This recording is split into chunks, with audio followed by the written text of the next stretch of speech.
Decision 2022. Outside the line, inside the poll, live. Right here on Get Up Morning. Today is Election Day, and joining us this morning to talk about some key races and politics in our country is Reverend Al Sharpton. Good morning, Reverend Al Sharpton. Good Triple morning. OG. Good morning, and glad to be with you. It's a big day in our country, and let's talk about what's at stake. This midterm election, why is today's election so very important? Well, today will determine whether or not the fair-minded and just people will have control of the Senate and control of certain gubernatorial houses and Congress around the country. And the reason I say fair-minded is not just about Democrat or Republican. It's about people who believe in civil rights and voting rights and women's rights and believes in a society that we can fight crime and hold police accountable at the same time.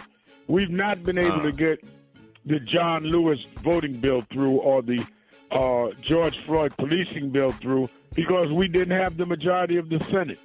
We had the majority, but we didn't have enough to get past the filibuster.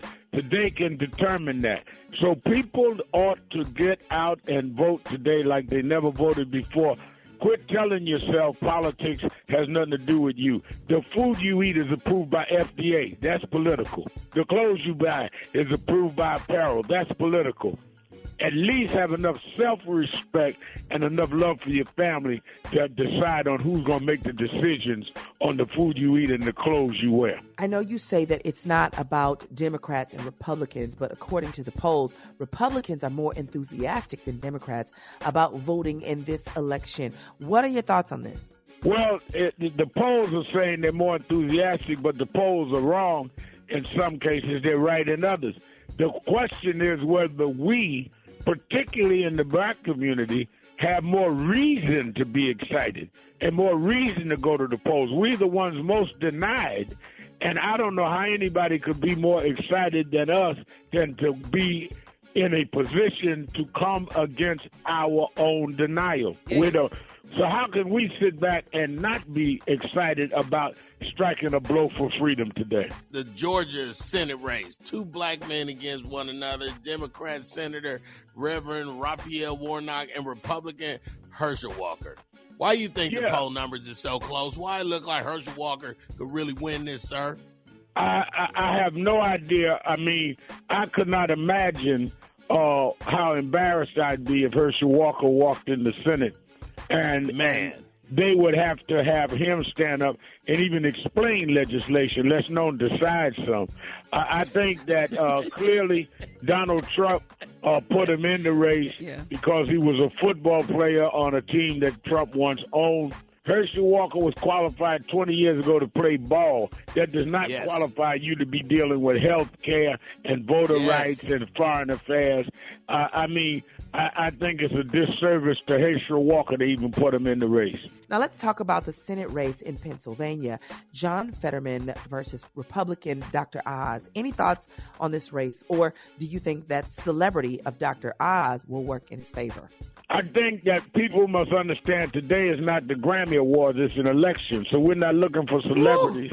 We're looking for senators and governors that can do the job. I preached 2 weeks ago at Bright Hope Baptist Church in Philadelphia, and I told them the last Oz I heard of was the Wizard of Oz, and when we looked behind the curtain, he didn't have any clothes on. And you told the people at Bright Hope Baptist Church that you were not going to tell them who to vote for, but you did tell them to vote for themselves. Explain what you mean by that. What I'm saying is that when you look at your life, everybody listening to me today, and when you look at your own life, your job or lack of job, your cousin in jail or your brother that may face some criminal justice act, the policeman that may harass you, or policeman that may be your relative, just look at your own life and then say, now, who is the best one to address my life? Vote for that. People died to give me the right to vote. I'm going to use it, but I'm not going to misuse it. And before we let you go, sir, several states have implemented new voter laws. What should people do if they feel that their right to vote is not protected? They should go and vote and show a determination that even though they have put some impediments in my way, don't forget, they didn't want me to vote at all. So I can get through a few roadblocks until we can straighten them out by putting the right people in office. But you will not stop me. They used to lynch us for voting. They're not lynching us today. Yes, they've stopped some drop boxes. Yes, they've done some unfair things.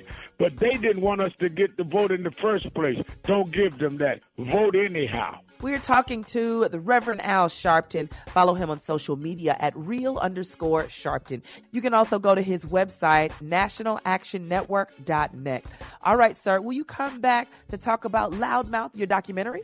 I definitely will, Erica, and I'd love to talk about it and explain why we're doing it and what we're doing. I love you, and I hear you, and I enjoy you. Reverend Sharpton, what message would you like to leave with us today? That our vote is our power. There's no reason to complain about anything from inflation to gas prices to George Floyd if you're not going to vote about it. Anybody say to you today that they have any kind of problem, ask them did they vote about it. And if they didn't vote about it, tell them to be quiet because they're not serious. Reverend Al Sharpton on Get Up Mornings, thank you so much for stopping by on such an important day, sir. All right, y'all, Get Up Church. Today is voting day, and if you need to see a sample ballot before heading to the polls, go to vote.org. I actually went this morning, and I did it. It's quick and easy. Also, if you have any issues at the polls, call Election Protection, 866-OUR-VOTE. That's 866-OUR-VOTE. Stick with us, y'all. Up next, we'll talk to the president and CEO of the NAACP. Up next on Get Up Mornings.